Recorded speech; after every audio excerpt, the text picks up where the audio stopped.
¿Cómo están, ligeros, ligeras? El día de hoy me van a acompañar en un salto al pasado. Siento que cuando uno desea las cosas y va poniendo los patitos en fila, hay veces que nos topamos con el camino, que estamos haciendo lo mismo que estábamos haciendo y queremos resultados diferentes. Pero hay veces que algo, algún universo, alguna cosa, nos da la sorpresa de hacer o de tener una muestra gratis de lo que queremos hacer en la vida. El siguiente audio que van a escuchar es una entrevista en vivo. Gracias, Men, por todas las modificaciones que hiciste de esta entrevista para que se escuchara un poco mejor. Pero es una entrevista que tuve el honor de hacer a una mujer, una historiadora y una mujer encantadora y maravillosa. Ella es Isabel Revuelta Po. En su libro, en esta presentación en la feria del libro que tuve, Las hijas de la historia, Isabel nos deja que las mujeres nos cuenten quién son a través de ellas mismas. Nos reta a conocer la historia a través de sus protagonistas y de ser posible a través de ellos mismos, de los ojos de lo que ellas vieron. Es un libro muy sencillo de leer, muy ágil. Son 10 historias muy sencillas, pero a la vez no saben la cantidad de información que se tuvo que haber investigado para cada historia. De verdad es una recomendación ligera de equipaje. Les voy a poner, si van ahorita a las redes sociales, @liger_de_equipaje en Instagram y en Facebook como Ligera de Equipaje. Les dejo el link, les dejo la foto. A mí me ayuda mucho tener estas fotos de los libros para encontrarlo luego. Y los dejo con esta maravillosa experiencia que tuve. Creo que es un paso más allá de quién soy en esta vida y eso es un placer, de verdad, compartirlo con ustedes. Así que sin más, les dejo la presentación del libro Hijas de la Historia.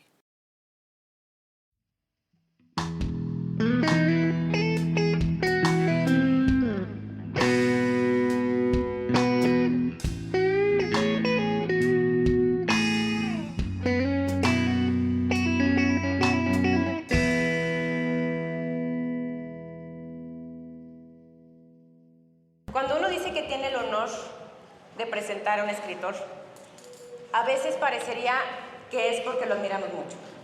Pero si ustedes conocieran la calidad de persona que es Isabel Revuelta, de verdad que estarían mucho más de acuerdo conmigo. Bienvenida, San Luis, gracias por estar aquí. No, al contrario, muchísimas gracias. He sentido mucha generosidad, mucha hospitalidad y comentaba que cuando yo era muy pequeña me decían eso mis padres, México es una nación abierta y llena de generosidad y lo he vuelto a sentir, gracias. Pues bienvenida. La historia se vive para adentro, pero se entiende y se piensa hacia afuera. Es un libro de una escritura inteligente. De verdad podemos entender en cada capítulo, que son cortos, la cantidad de horas de investigación. Por ahí escuchaba que alguien te decía que platicaras tú la historia como si hablaras. ¿Cuál de estas mujeres marcan tu historia? Ay, me lo han preguntado muchas veces y me gusta mucho que me lo sigan preguntando porque es la esencia de esta investigación. En últimas fechas se han venido dando estos catálogos importantísimos. Parece necio decir que las mujeres siempre hemos estado presentes en la historia y sin embargo se ha tenido que visibilizar ese hecho. Y en publicaciones incluso de otros países. Estos catálogos, estas niñas rebeldes, las mujeres de la NASA, las escritoras, las científicas. Entonces, justo cuando estoy tratando de hacer esa investigación histórica a través de esas mujeres, porque las mujeres con sus vidas hemos tejido también eso de lo que estamos hechos los mexicanos, de nuestra historia. Entonces, esas mujeres, miles, porque a veces hay unas muy conocidas, hay otras completamente desconocidas, o hay otras también almibaradas en estas apologías, en estas vidas de santas incluso, y otras con cola de diablo, vueltas, unas verdaderas tiranas, unas leyendas negras, malas, malísimas, de Malolandia. Entonces había que encontrar justamente eso que hicieron y eso que aportaron desde donde les toca vivir. Y estas 10 mujeres finalmente escogen estar en este libro. A mí me escogieron, era un universo grande de mujeres y estas 10 con su vida fueron tejiendo eso que es nuestra historia. Y lo que me gusta mucho de tu forma de escribir y de tu forma de hacer historia a través de tu pluma es que parecería que no tomas partido de ninguna de ellas. No eres ni su crucifixador, ni la persona que más la defiende. Tratas de que sea la historia de la persona contada por todas estas investigaciones que haces y cómo le haces justicia, porque seguro te ha de pasar que has de tomar cierta partida en ciertas cosas y has de decir, sí, pero yo me pondría. ¿Cómo haces para mantener este balance y hacerle justicia en Hijas de la Historia? Los historiadores obviamente somos una parte subjetiva, ¿no? Estamos interpretando lo que vivieron otros. Y la historiografía, que es a lo que yo me dedico, la historia, buscar en las fuentes, investigarlos. Definitivamente respeto mucho la novela histórica, me parece un género maravilloso, pero también encontrar eso, esa esencia realmente de la que estaban hechas, o lo que están hechos los personajes, o esos procesos históricos, creo que es esa justicia a la cual el lector se debe de acercar. A mí me parece muy bien hacer, no sé, te digo, apologías. No se trata de eso porque nos desdibuja a los personajes. Entonces, lo que hace Carolina es que te los lleva lejos. O sea, piensas por eso que la historia se te indigesta, porque sientes que están tan lejos en pedestales o están también tan lejos en leyendas negras que no vale la pena, que están en el basurero de la historia, y no es así. Son otros mexicanos, otras mexicanas que vivieron en otros tiempos, y yo quise ser muy académica, muy rigurosa, digámoslo así, pero divulgarlo, contarlo de una manera trepidante, contarlo de una manera cotidiana, porque eso es lo que es, ¿no? Son vidas de otros. Claro, imagínate qué tamaño de vida tuvo Sor Juana Inés, o el tamaño de vida que pudo haber tenido Malintzin. Son mujeres verdaderamente apasionantes, sus vidas, y esa determinación. ¿Quién soy yo para decir que sí o que no? Simple y sencillamente acercarnos a estos personajes. Y justo te me adelantaste en las palabras.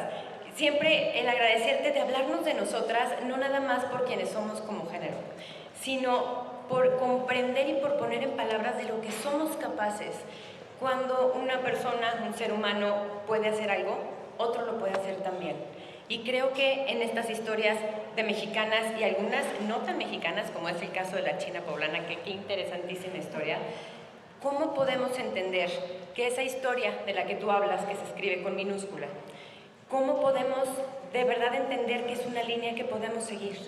Son las mismas luchas, son los mismos conflictos, son las mismas cosas que hoy como mujeres, como hombres, como seres humanos, nos encontramos, y son los mismos topes que ya se cruzaron, y que son enseñanzas de que se puede hacer tanto más. El camino de las mujeres efectivamente no ha sido nada fácil, pero tampoco podemos verlo con nuestros ojos. También estamos desde sí.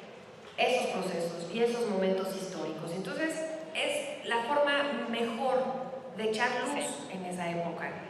Ahora podemos hacer juicios de valor, efectivamente, claro, pero también podemos ver ese camino que fueron abriendo otras, para que, por ejemplo, hoy en día podamos escoger ir a esta universidad. Por cierto, qué fantástico estar en esta universidad. Gracias, me emociona muchísimo y estoy segura que sí. Gracias. Y al equipo también que forma esta maravillosa feria, de verdad, gracias. Sí, gracias por la invitación y sumamente agradecida por regresar a la vida, por estar frente a ustedes, por recuperarlos, porque también, como muchas otras hijas de la historia, también nos tocó vivir una pandemia y nos está tocando hacer historia. Y a eso voy justamente, Carolina, porque estas otras mujeres, por ejemplo, imagínate el tamaño literario, el intelecto, el edificio de literatura que armó Sor Juana Inés en esa época. Hoy sería impresionante, sí, pero que no haya podido elegir como alguna chiquita pudiera elegir el día de hoy. Voy a estudiar en la Universidad Autónoma de San Luis Potosí letras, o voy a estudiar lo que yo quiera. Eso no se le permite a esta mujer brillantísima, ¿no? Podía ir a una escuela, a la escuela amiga. Las mujeres nada más nos daban aritmética básica, algo de buenas maneras y cómo comportarse. Claro, pero que no fueran, digamos, leer y escribir, las menos. Sí. Y así fuimos caminando durante siglos, y también llama mucho la atención, no nada más que no pudiéramos votar, que no tuviéramos derechos, no te podías divorciar. A Antonieta Rivas Mercado se le destruye la vida por un mal divorcio. O sea, ¿qué hubiese pasado si hubiera sido una mujer de un siglo más adelantado, que no le hubiera pasado esa tragedia. Y yo me pongo a pensar que Carolina, dentro de 100 años, 50 años, también habrá gente estudiando a las hijas de la historia actuales, lo que está sucediendo en México con las mujeres, lo que está pasando con feminicidios, lo que está pasando también con esa vida plena y esos derechos a los que tenemos ganas de llegar, a esa igualdad y esa equidad. Hablarán otras de las hijas de la historia actuales. Y justo como comentabas, hablando de la historia de Carmen Cerdán, unas palabras que me llamaron mucho. Y habla y dice, su lucha, literal, y cito, su lucha había empezado tiempo atrás, quizá en ocasiones con una identidad ficticia, como Marcos Serrato, pero de la manera más profunda y entregada, la que nace de las ideas, la que se defiende con la entraña, con la pluma, con las acciones públicas. Es un poco lo que haces tú a través de tus letras. Es un poco cómo defiendes, nos defiendes y nos enseñas de lo que somos capaces, y eso me parece magnífico. Que las mujeres estemos del lado del ser humano y aparte del lado de las mujeres. Admiro mucho, además de tu pluma y de cómo escribes, la forma en cómo nos dejas vernos a nosotros mismos y cómo pones todas estas, como bien decías, bajas a esta gente del Olimpo y la pones casi a nuestro nivel para que nos inspiren a ser grandes y grandiosos. Por supuesto, porque en esa cotidianidad que hay que imaginarlas a ellas, es donde encuentras esa determinación. Y todos somos capaces de tener esa determinación en lo que hagamos. Ese es el hilo conductor de estas mujeres. Resultaría fácil decir, vamos a empoderarlas, ¿no? Hemos escuchado mucho ese término. Sí. Y ellas ya lo tenían, ese poder de elegir. Lo traían desde antes. Claro. Y no siempre les va bien, porque incluso terminan vidas trágicas, ¿no? Muchas de ellas. Y sin embargo se avientan, dar ese paso más.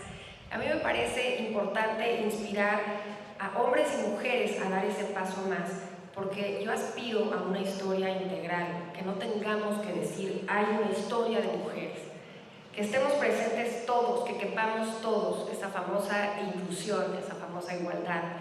Entonces, este ejercicio me parece interesante para irlas visibilizando, pero de eso se trata, que todos hagamos lo que otros personajes que están en la historia, es con esa decisión, con esa elección, lograrla nosotros también en nuestras vidas.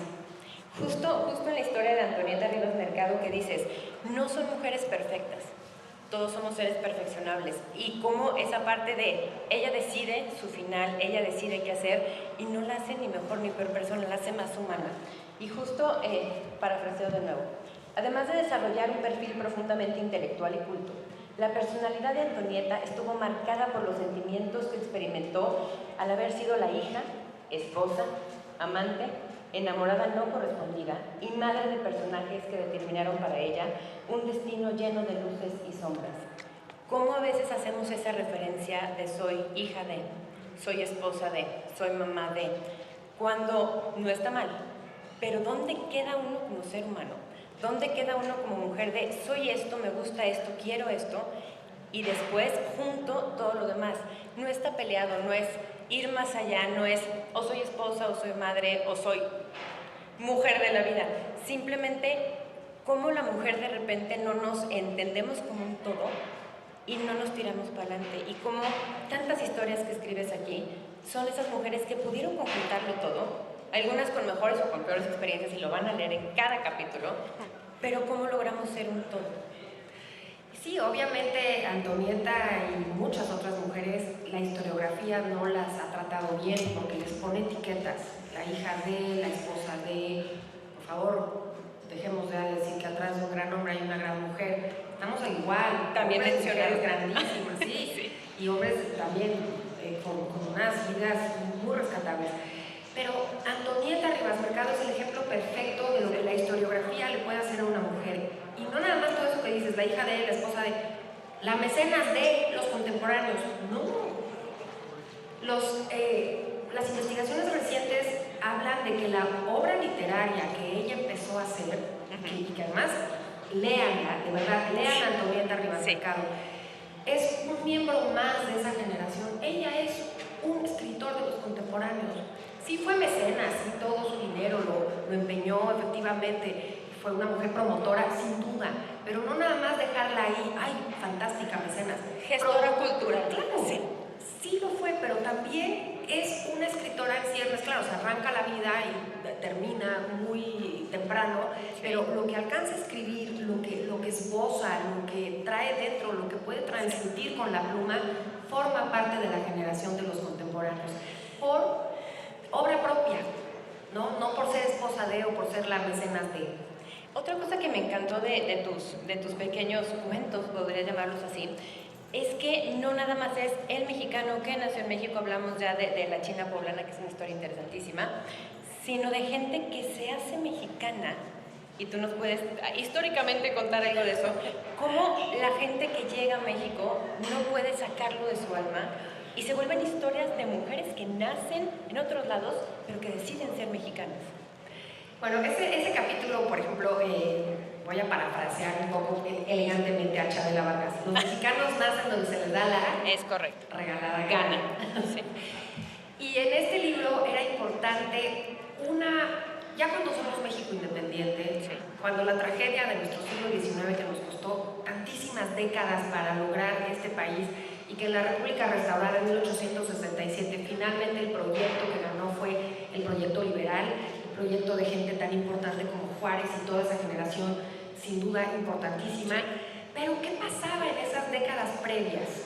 ¿Cómo era la vida de las mujeres y cómo era la vida de México? Entonces, la cronista por antonomasia de México es una mujer que no nació en México, es Frances Erskine, es una escocesa que viene con el primer ministro plenipotenciario de España en México, que en 1836 se da el reconocimiento de España a este país ya independiente. Ella llega con él, llega como diplomática, pero es una mujer que había emigrado de Escocia a Boston, en este Boston pujante del siglo XIX, de escritores y escritoras. No se esperaba que una mujer fuera escritora y sin embargo ella pule una pluma maravillosa y desde lo menos esperado, unas cartas entre comillas epistolares se vuelven en una crónica de lo que somos los mexicanos. Carolina, el ojo del otro habla mucho de ti mismo y eso es lo que ella nos empieza a dar a los mexicanos. No se lo pierdan, son casi 500 cuartillas de esta obra que ella escribe de 1839 a 1842, que ve todo, habla de los ojos de los niños, de los dientes de las mujeres, del clima, de los políticos terribles, de los despropósitos de hacer un funeral a una pierna, habla de Santana, habla de cómo es posible que en el periodo que estuvo haya tantos presidentes, haya tanta... Y de la nada, de que no trabajamos, pone el dedo en la llaga, que siendo un país tan rico tengamos tanto problema. Parece que lo estábamos leyendo actualmente.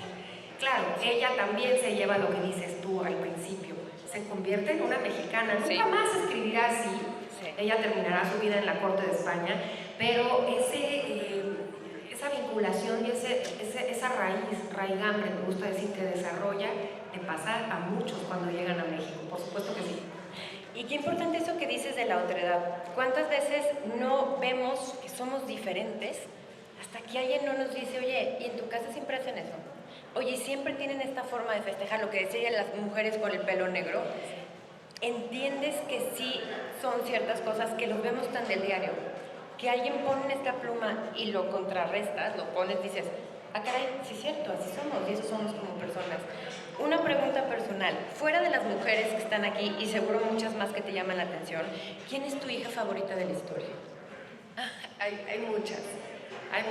Evidentemente estas 10 son las que me escogen, las que siento que hilan mejor esos Las que te cimientos encuentran en el camino. y que me encuentran en el camino. De hecho, la última de ellas, Dolores del Río, me preguntan mucho, pero ¿cómo? Pues si estás hablando de gente como Sor Juana y mujeres tan importantes, ¿por qué una actriz? Vamos a empezar. Que sea actriz es fantástico, es una actividad, es una carrera que además le costó muchísimo a las mujeres acceder a ella. Y es una artista. Y es una artista, Sí, claro.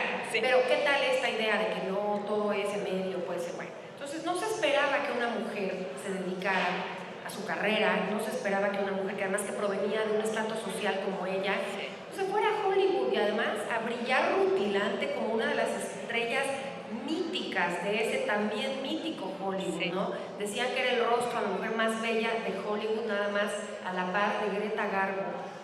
Nada más. Nada más. Entonces es una mujer que encuentra su sitio en Hijas de la Historia porque encarna el siglo XX. ¿Qué es ese siglo XX para nosotros? Sí, había pasado la Revolución, hablar de Carmen Cerdán y hablar de Antonieta, hablas de ese periodo revolucionario, pero ¿qué pasa después?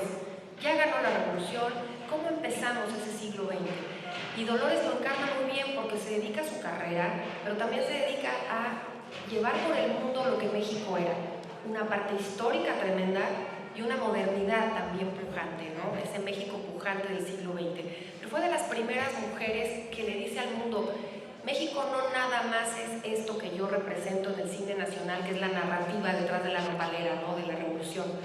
México es el México virreinal también. ¿Se han puesto a pensar que hemos sido más siglos virreinato que incluso México independiente? Quitémonos los traumas y metámonos a estudiar historia de lo que somos, ese laboratorio de lo que nos gusta, lo que no nos gusta, lo que creemos, comemos, olemos, hablamos, proviene justamente de esos 300 años. Claro. Y ella hace todo lo posible por, con un grupo de intelectuales, fundar el Festival Internacional Cervantino y los entremeses cervantinos virreinales de las letras barrocas de esa época son eso. Rescatemos una parte de la historia de México. ¿Quién se iba a imaginar que una actriz de Hollywood iba a hacer eso? Entonces, sí encarna ese mundo pujante del México del siglo XX, y por eso creo que a tu pregunta, ahorita es una de mis hijas favoritas de la historia. Y justamente bien lo dices, leer este libro no es nada más entender las mujeres desde todos los puntos y desde todas las vertientes y las aristas que somos las mujeres, porque como decías, es una mujer que en ese tiempo decide no tener hijos, por gusto y porque es una decisión que se lleva, y no estamos hablando de ahorita que todavía está escabroso. De verdad, si quieren aprender un poco de historia, no lo que nos decían que nos teníamos que aprender, que eso, ya sé, ahí están mis papás, saben que nunca me funcionó.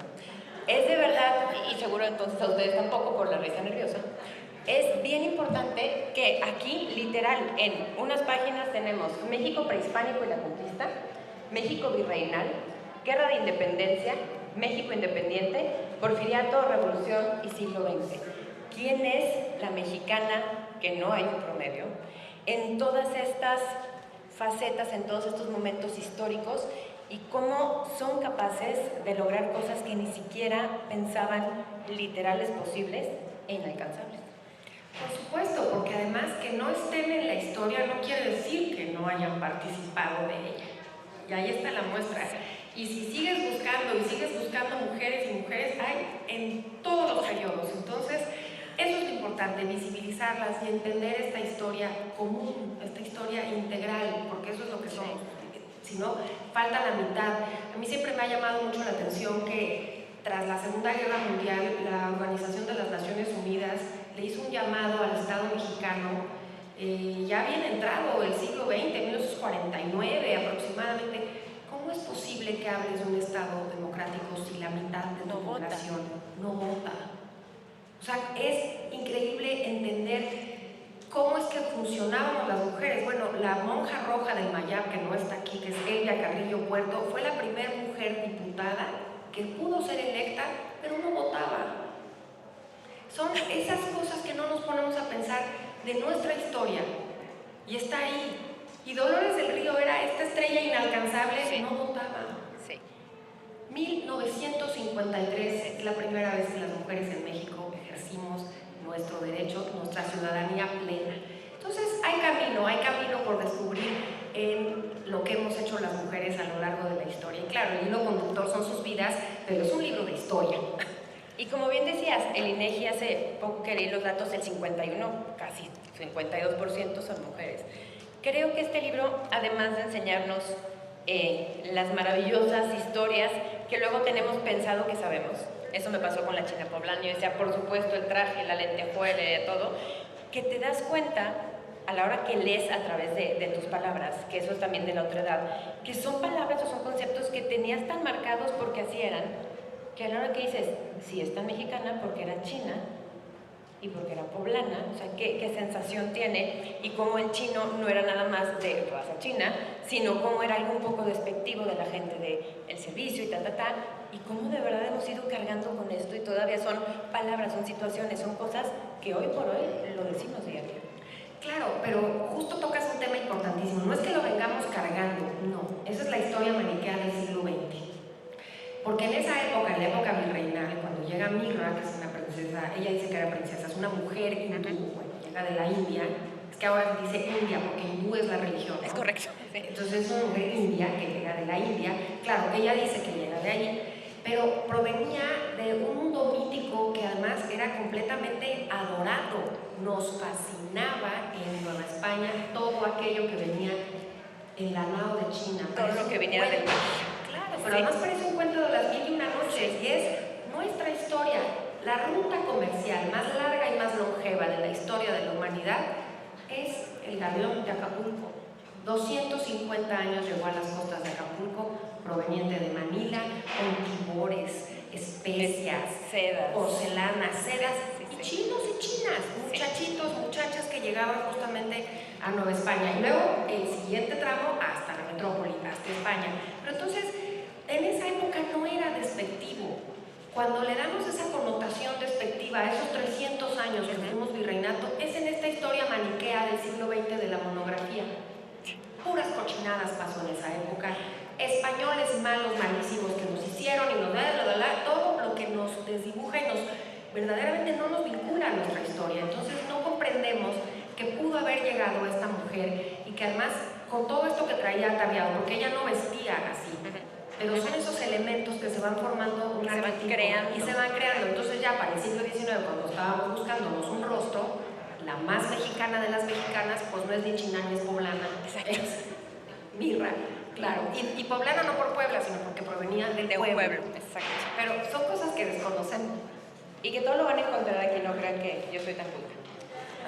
Porque algún día alguna mujer nos sienta dignas de escribir nuestra historia sobre papel y darle a conocer al mundo, no como ejemplo, sino simplemente como posibilidades. No nos queda más que agradecer los libros leídos, la extenuante investigación que se siente en cada página, las interminables horas de trabajo para tener en las manos estas historias de mujeres mágicas que simplemente fueron ellas mismas a pesar de sus consecuencias. Empezamos con las preguntas y las respuestas. Muchas gracias. Gracias.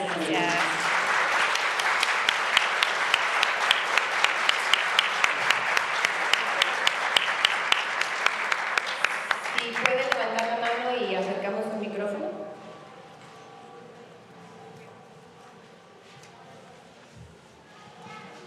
Gracias. ¿Sí? Hola, buenas tardes. Hola, ¿qué tal? Bueno, primero felicitarla por el libro. A mí me gustan muchas mujeres de la historia, mis favoritas, bueno, María Ignacia Laguna Rodríguez, María Calderón de la Barca, y precisamente con esos capítulos yo inicié leyendo su libro, ¿no? Me llama mucho la atención el excelente trabajo que usted hace en la revisión historiográfica. Me queda claro que realmente cada una de la época, como usted bien lo dice en María Ignacia Laguna Rodríguez, ha sido manipulada la imagen y pues no es ni siquiera diacrónica, es anacrónica, porque estamos teniendo este collage de interpretaciones a la vez de un personaje que también, bueno, fue partícipe, ¿no?, de la independencia. Pero a mí me surgió una pregunta. Imagínense que yo soy su alumno y quiero hacer una investigación de las mujeres, etc. ¿Qué fuentes? Porque las fuentes ahí son escasas, lo digo por experiencia. Realmente me he encontrado con fuentes, por ejemplo, la prensa del siglo XIX sobre niñas y niños, ¿no? Es un poquito de lo que yo trabajo. He visto esa representación y autorrepresentación, ¿no?, en los exámenes públicos, pero son poco los espacios en donde podemos encontrar esas fuentes que nos pueden hablar sobre jóvenes mujeres y que no son en realidad, grandes partícipes como lo fueron ellas. En este caso me queda claro que hay mucha historiografía, pero fuentes así exactas, documentales, ¿cuáles serían? Si, por ejemplo, una orientación. Por supuesto. Oye, y muchas gracias porque estás diciendo también una forma en que se lee este libro. Este libro no se lee cronológico. Si quieren, Sí. cronológico es perfecto, porque justo es la línea del tiempo, pero se puede leer la vida de cada una de ellas. No tiene que ser desde un principio, no se puede escoger, así como lo hiciste tú. El archivo, los archivos son lo que nos habla de lo que pasó en esa época. Claro, lo dices muy bien, estas mujeres, algunas de ellas, no todas, porque también tuve mucha investigación de archivo, pero ya tengo, digamos, un paso andado, que es la historiografía, lo que han dicho otros de ellas, pero luego es hasta más peligroso porque hay que investigar todavía mucho más. Sí. Pero yo te recomiendo que vayas a los archivos. No tienen por qué decirnos las personas que resguardan un archivo No entres. que no vengas, que hagas una cita. Es nuestro, es de todos. Es un derecho. Es un derecho. Pónganse necios, vayan, insistan, piérdanse horas en el archivo, busquen actas, busquen recibos. Bueno, ustedes saben cómo se encontró el que hizo la columna salomónica de la Catedral Metropolitana. Bueno, pues el doctor Efraín Castro Morales me lo cuenta. Buscando los archivos y se encuentra que a Jerónimo de Balbás en aquella época se le pagó tanto por haber hecho esa cantera y haber labrado esa cantera. No queda de otra más que arrastrarse en los archivos, meterse y buscar eso que tú estás buscando con el olfato de investigador, tal cual. Y bibliotecas personales, bibliotecas públicas, que además dejemos de aforar los espacios que de por sí son poco visitados. Si los estadios de fútbol están atascados, atasquemos las salas de conciertos, las ferias, las bibliotecas, abramos ya todo ese conocimiento, porque si no nos vinculamos a lo que es nuestro, no lo cuidamos. Gracias. Muchas gracias. Nada más ahí de la prensa también. Es uno de los pocos espacios que se han ido investigando y que también ahí empieza a visibilizarse. Muchas gracias. Gracias.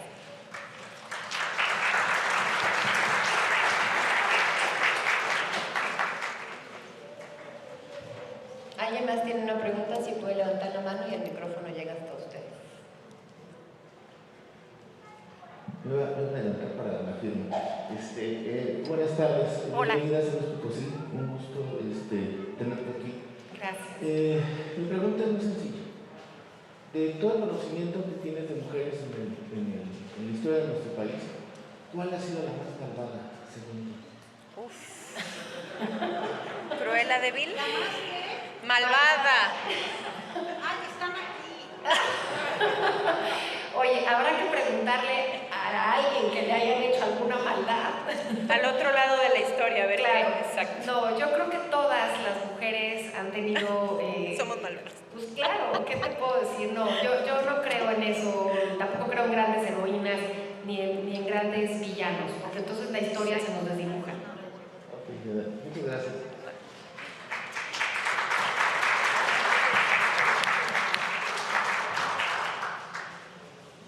¿Alguna otra pregunta?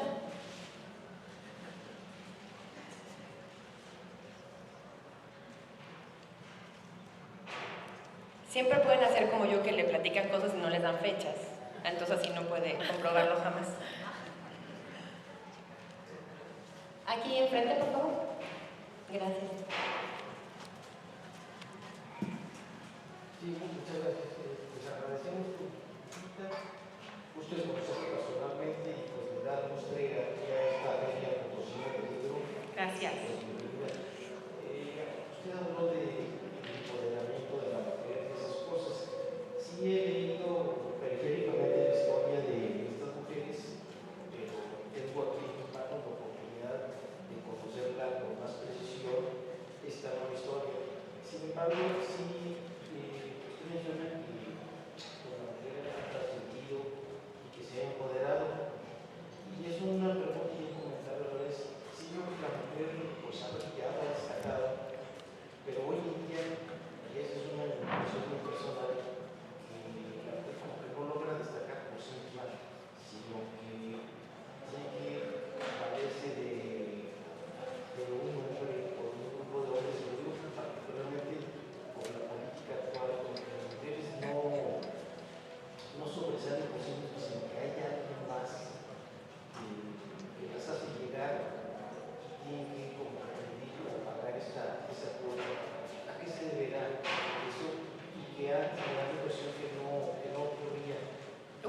no me toques ese vals. No tenemos 3 horas más. No, definitivamente las mujeres han a lo largo de la historia ganado lugares que antes no eran, no se esperaba que estuvieran en ellos, ¿no? Y se ha ido haciendo un camino y se ha ido abriendo brecha. Efectivamente en la política, pues si ni siquiera podían votar en 1950, bueno, pues ha empezado a hacerse relativamente reciente la participación de las mujeres en la vida pública, ¿no? En la toma de decisiones, en los 3 poderes, digámoslo así. Pero yo más bien creo, y lo digo con mucho respeto, porque tampoco quiero ir a ver aquí Troya, pero no es un tema, no es culpa de las mujeres, es culpa de cómo está armado nuestro sistema político. ¿Y quién armó el sistema político? Pues los hombres. Entonces, yo más bien creo que si no destacan es porque como está armado, tienen las mujeres que se dedican a la política romper esos paradigmas y esos límites y esas malas prácticas, ¿no? La ponemos y luego yo gobierno. Digamos que eso no es ni culpa de las mujeres, ni son todas las mujeres, y es un ejemplo importante para decir efectivamente lo que todavía nos falta a las mujeres por caminar, hombres y mujeres, para terminar con esas malas prácticas. Pero sí, en muchos otros lugares de la vida pública, no nada más en la política, sino ha costado mucho trabajo en la vida cultural, en la vida laboral. Suena increíble que en el 2022 todavía las mujeres ganen menos que por un trabajo realizado por los hombres. Entonces, todavía falta, estamos en ese camino, pero más bien creo que es por eso. Tenemos tiempo para una última preguntita.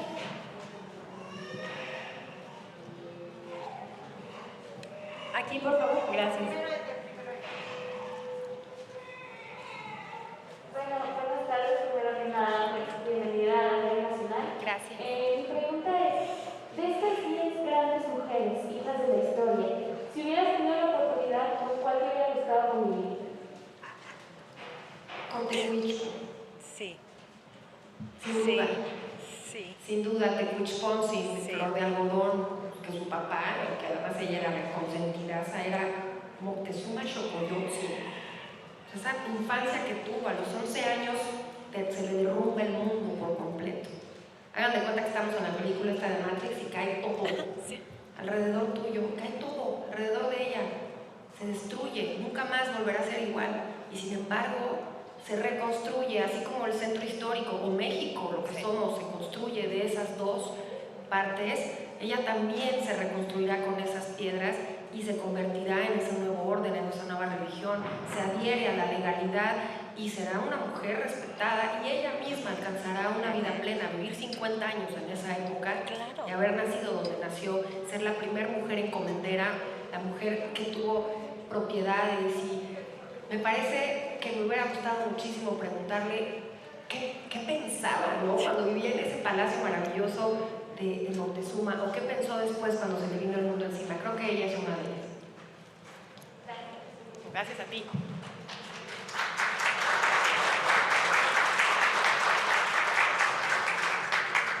¿Alguna pregunta más? Sí. Aquí atrás. Isabel, de la construcción que haces de las mujeres, me quedo con el sabor de que hay muchas de ellas que han sido reivindicadas. Pero hay una, no solo por el pasado, sino también por el presente. Ahí está Sor Juana, ahí está Maritzi. Pero tengo la impresión de que Antonieta Rivas Mercado sigue siendo profundamente maltratada. Las historias que se conocen de ella, por ejemplo, las que contaba Andrés Enestrosa, acerca de la voluntad que tuvo cuando ella estuvo cerca de Vasconcelos, acerca de cómo le pide a Vasconcelos que pague la deuda que él prometió cumplir con los indígenas, y es Antonieta quien interviene para que él haga algo por los indígenas y los textos indígenas. Pero en toda la construcción, ella es amante de Vasconcelos, o querida de Vasconcelos, Sí. o querite de Vasconcelos, o sea, La otra, sí. de las maneras más horrendas, Sí, sí. o la mecena terminaba el mecenazgo, parece un ejercicio un poco de prostitución, algo así como nos parece raro. Sí. Y encima de todo era una ricachona, hija del arquitecto Rivas Márquez. Entonces, por donde le des vuelta, esa es una mujer que podría ser un gran personaje en la historia de este país y está todo el tiempo despreciada por donde le busques. No sé, a lo mejor es mi ignorancia, que no conozco suficientes textos que dignifiquen la imagen de esta mujer. Conozco los textos que han dignificado muchas de las mujeres que hablan, sí, pero Antonieta Rivas Mercado es el elite de la historia.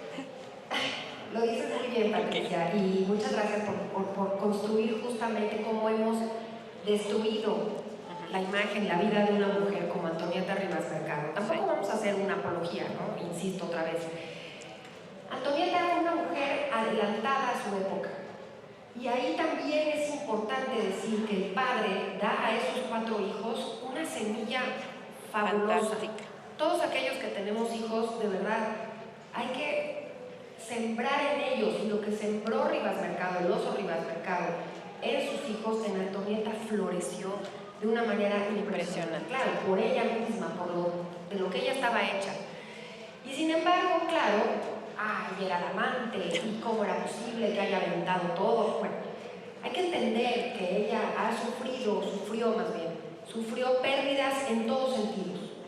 Porque además un mal matrimonio, no era un mal hombre, o bueno, no lo sé, que le queman los libros y la mutila de alguna manera, el primero, su marido, ella decide ya no estar con él, no era bien visto, la propia sociedad a la que ella pertenecía, los suyos le dan la espalda, eres demasiado libertina, eres demasiado adelantada. Ella se quería dedicar a escribir, a promover, a poner obras de teatro. Es una mujer que no para nunca en hacer cosas.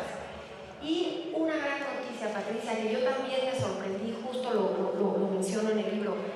Hay una recopilación de hace unos 2 años aproximadamente de todas sus obras. Taide Acosta es quien se dedica a esa recopilación y justamente nos pide que abramos nuestras mentes y digamos, dejen de recordar a Antonieta, eso se los pido yo aquí, dejemos de recordar a Antonieta porque se suicida. Sí, qué trágica vida, pero hay que recordar a Antonieta por lo que hizo, y una de esas magníficas cosas que hizo fue la obra escrita que podemos disfrutar. Son 2 tomos de Editorial Siglo XXI, perdón, Planeta, estoy haciendo promoción. Es informativo, no te quiero. Bueno, de todas maneras viene en la bibliografía, pero lo que voy es que se está rescatando justamente esta mujer. Y hay una cosa que hay que decir, más allá de que fue amante de Vasconcelos, ella creyó en ese México democrático, en esa evolución, que además ya tocaba, ya habían pasado los años terribles de la Revolución. ¿Cuándo se iban a imaginar que iba a ser el primer fraude del siglo XX? Les roban las urnas, matan al joven del campo, ya tiene que huir. Sí.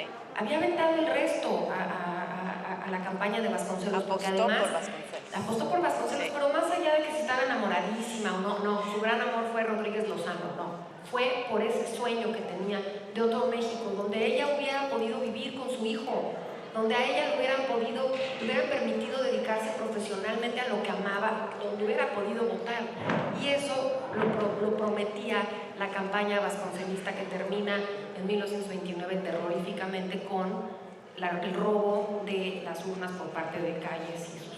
Y creo que nos queda como lección de vida que qué mejor que conocerla a ella a través de ella misma, Sin de duda, lo que ella escribe. Sin duda. Y sí, el diario de Burdeos es morboso, sí, tiene esa parte trágica, pero también le encuentras esa pluma, estaba escribiendo una novela, fue dramaturga, en fin, es una mujer que vale mucho la pena recuperar. Gracias por haberme acompañado en esto.